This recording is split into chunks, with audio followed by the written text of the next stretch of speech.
In this video, you'll learn how to add a favicon to your WordPress site. By the end of this tutorial, you will have successfully customized your website's appearance with a unique site icon that appears in the browser tab. Begin by navigating to your admin dashboard. You can access this by entering your WordPress site URL followed by /www.admin in your browser. Once you are logged in, you will see the dashboard interface. Next, locate and click on Appearance in the left sidebar.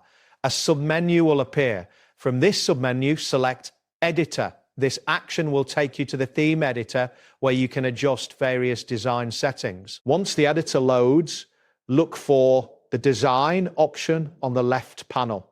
Clicking on Design will reveal additional settings related to your site's visual elements. After that, select Identity from the Design panel. This section contains options to modify your site's identity, including the site icon section where you will upload your favicon. In the Identity section, look for the site icon area. This is where you will add your favicon, which represents your site, in browser tabs and bookmarks. To upload your favicon, click on the button labeled Select Site Icon. You will then see options to either upload a new image or choose an existing one from your media library. If you have your favicon saved on your computer, select Upload a New Image. Alternatively, if you have already uploaded your favicon, choose Media Library to locate it. Once you've selected or uploaded your favicon image, click on the Select button to confirm your choice.